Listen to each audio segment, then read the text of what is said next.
What's up everyone, it's Trainer Dell, and in this video for you I have my update on the Shining Sarcophagus deck profile. Some new cards came out from Infinity Forbidden, and along with that, the Battles of Legend that help support this archetype. And for the foreseeable future, we don't have any more archetypal support. Hopefully we get more cards that directly support this deck, and that'll make it a little more fun or quote-unquote competitive. This deck will have like at least one of each card of the archetype so far. There will be cuts later on when, playing in tournaments or if new support gets announced.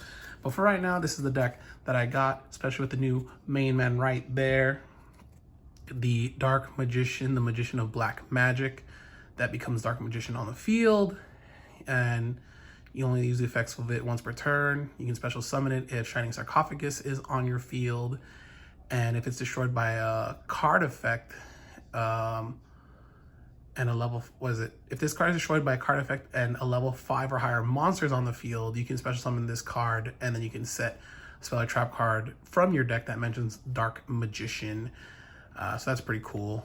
So it doesn't only have to be Gandor that destroys it. If it's another level 5 or higher monster, it can still do its job. And it can be special summoned from anywhere, even the Banish Ment zone or whatever they call it now. So obviously he's a new main man of the deck.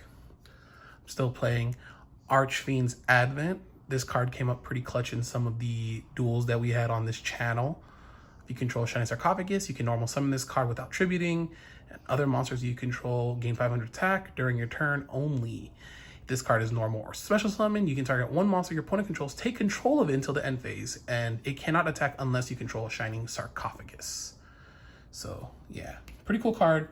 You can run like a rank 8 package or a rank 7 package if you want, because these cards unlock other abilities and stuff, other plays, because Gandora still does the level up thing. So yeah, we're talking about the two Gandora G's, the Drive Destruction, where you pay half your life points and pop everything on the field and banish them, and then special summon from your deck a monster level 7 or lower, and it gains levels equal to the cards banished or destroyed, actually.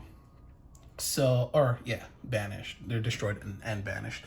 So yeah, because this is a 6, like let's say if you go again, let's say like you have these two and then Shining Sarcophagus in hand, and you normal summon and special summon on your first turn, you could technically blow up the field, or these two blow up the field technically, bring this out, and then that can come out, and then bring this one back, and then you can do like a rank 7 play. Or like if this is out and then you blow this one up, bring this one out, this becomes level 8 because only one card, and then yeah, you can, but I feel like that's just too much going on. So I'm like, I'm not gonna even worry about the little rank packages in here. I'm just gonna play it the way I like playing it, and you guys can definitely play it the way you want to. But yeah, 1 Silent Swordsman 0, because I like the Silent Swordsman. 2 Silent Magician 0s, just to still incorporate, like if we go first and then if we do need a follow-up, still like to have a second one. The 3 Gadget Trios, you gotta have the three of them together.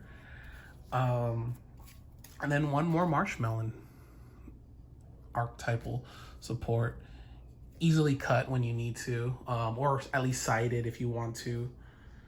3 Shifters, because D-Shifter, this deck plays well under D-Shifter, and it is a blowout for some decks. They just can't handle it, especially if they go first and you open with it. Ash Blossom and Joyous Spring, because you can still use it under D-Shifter, and it's just an overall good negate. 3 Shining Sarcophagus. This is basically the heart and soul of the deck. You definitely need this on board. You guys know it does. It helps search, can't be destroyed by monster effects. It is so good that I told people that, and they still tried to ghost ogre it, and I'm just like, no. I'll let it resolve, but nah, it doesn't destroy. 3 Future Silence to search, pretty good. You can still do it in the draw phase to try to dodge droll, but and probably get like ash blossoms. Like that's the only really way, like ash blossom it. Turn silence 2. Sometimes I want to go to 3, but I think 2 is still perfect. And 1 ties that bind. Still like just 1. I've thought about 2 and bumping up like swordsman, but because we have Dark Magician and Archfiend's Advent, don't really need them.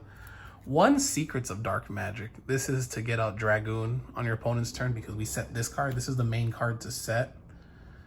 But if we draw into it, then that's even better because we can blow up the field, summon Dark Magician, or Dark Magician, Dark Magic, attack with both of them, and then, yeah, just quick play that during the battle phase.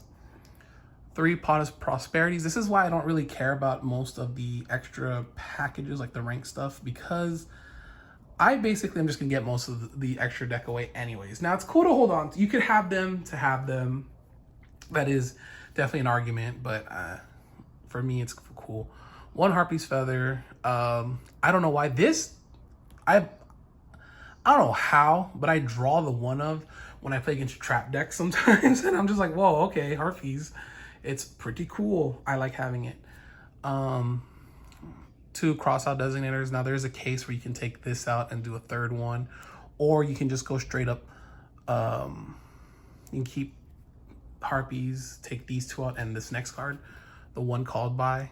I kind of just like to have at least 3 here. But you can change these if you really, really want to triple Tactics Talent. That's if you really want to, you know? But I kind of like it. I'm fine with it.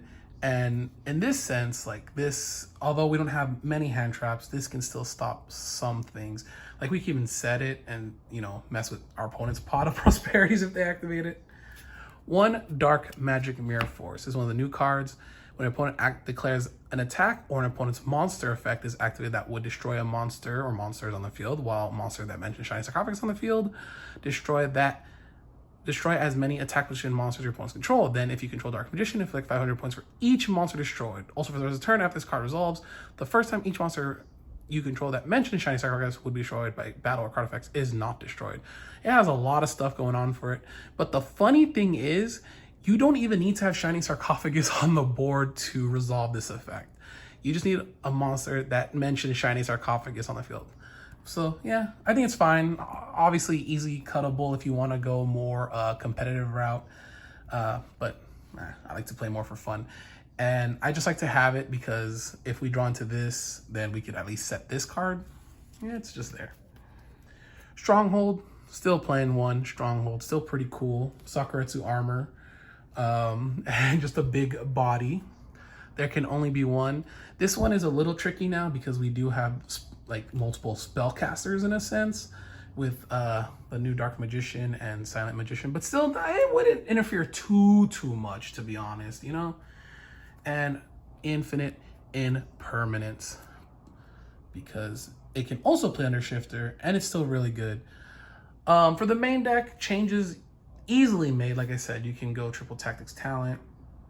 You can take these 2 cards out and switch these for Floodgates. Like I don't know, you could do just other stuff. What comes to mind? I guess you could put like Super Polys and fix, again, work with the extra deck, change that up. Because Dragoon is a spellcaster and we do have spellcasters, Secret Village of the Spellcasters is also really good. You could also do other going second cards. I mean, you can even take this and this out and just put Veilers, just keep more Veilers in if you want more hand traps. Lightning Storms, whatever, you know, it's up to you. But for me, this is how I'm gonna have it for a few duels and get it under my belt and have more fun with it before I change things up. So for the extra deck, obviously you guys saw the 1 Red Eyes Dark Dragoon. This is one of the cards that is one of the main things to grab and play to go for. I would say it's pretty cool, especially if you get this and this out for the main part and anything that backs it up. And if you get somehow him in your hand, it's just funny. Psychic and Punisher. like I've said before, this is a crazy card with if you just special summon Gandora, blow up the field, and then just normal summon Ash Blossom and just, you know, synchro to this. I think this is so cool and underrated. Definitely one of in the deck. There's a small little rank 4 package going on here. We got Gaga Cowboy just because I wanted Cowboy for game. Time Thief Redoer, my favorite Xyz card, and then just a small Utopia package right here with Utopia and the Lightning. I'll be very honest, these 4 usually get these are like the 4 I grab for prosperity, so they're here more for moral support, I guess you can say, along with like Phoenix and Masquerena, which I'll just show off the links. We got obviously IP Masquerena. This also gets sent off because I almost never go into it. We got the Charmers. I have them in like attack order. But yeah, so the Charmers, Asa, Dark, and Lina. Asa's actually cool. One time I was able to take someone's Kashtira Fenrir, and I kept attacking and banishing cards, and Gandora just got big, and after like 2 turns, it was just game. Like, there was nothing else they could do. Nightmare Phoenix, again, one of the cards that usually just gets prosperity'd out, because I like to dig for 6. I like to go for 6 to make my opponent think, like, 1, to dig, and 2, if I have the stuff, it's just to my opponent to let him think like, oh, he's digging, so I need to like ash this or stop this. So yeah. Celine, obviously to help you get one of these out and get Celine.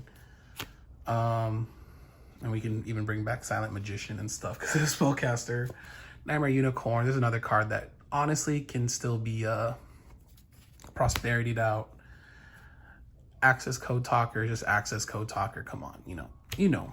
And then Mech Knight Avermax. So Avermax, Unicorn, and probably like one of the Charmers I don't use. I'll end up, if I resolve a second one, like if I just go for 3, because usually after the first one I do 6, and then the second time I go for 3. So usually this, and then whatever Charmer I know I'm not going to use. Yeah, that's the strat I usually use. For the side deck, my side deck's not too crazy. One more Marshmelon, just kind of here for, again, more for moral support, and for hey, just in case we're going against like Tenpai or something. I don't think it'll save us the whole time, but it, you know, just there. 2 Ghost Ogre. Obviously could be changed again for any 2. You could even like make these like the Lightning Storms or whatever. It depends on what you're going for. Like, I like to go for a variety of like turn 1 or turn 2. Ghost Mourner, Moonlight Chill. This is definitely like a 3 of, especially if you're going into like game 3 and whatnot. It's pretty cool. Feck Veiler is in the side. It's still really good, and obviously probably a card I'll put back in, and just like I said, remove this. Definitely these 2, maybe Harpy's Feather Duster, and Veilers can come right back in, but for right now they'll just be here on the side. Cosmic Cyclone to get rid of, you know, again, to help with back row decks. I don't like to do the 1 and 2, I guess. I see a lot of that, but I just like to have the 3 easy card to set and bait stuff. Like, I don't mind just setting it, especially if you go up against trap decks and you end up going first. Like, I like to have this and that. And then Dimensional Barrier to hit, you know, extra deck, not extra deck. I was gonna say extra deck decks. That's what I was gonna say. But any decks that rely on Fusion, Synchro, Xyz or Pendulum, Ritual even. I mean, you know, just not Links, I guess. But I just think it's really good against certain matchups, especially if you do go first and you set this along with there can only be 1. It just really helps out. But the Dragoon, let me move these aside. Dragoon really does bring a lot to this deck, where going first, you're kind of like just hoping to stop some things. You're like, okay, like we're gonna just, you know, we're gonna set up the board with these and then just say handle it. And then, like I say, the next turn I get my turn, I'm just gonna search for this and blow up the field. But now Dragoon does other things, especially if you have that route available to you, where you can start negating and still bring out stuff, and then like play Archfiend's Advent and whatnot. So yeah, let me know what you guys think. Obviously, there's so many different routes this deck can go. To me, this is like I say, the pure version in a sense, because I play one of every card. And let me know down below which monsters you would like, because I would love to see Celtic Guardian, Buster Blader, Dark Magician Girl, obviously, and some other cool cards like Electromagnetic Turtle would be so funny. All right, thank you so much for watching. All right, peace.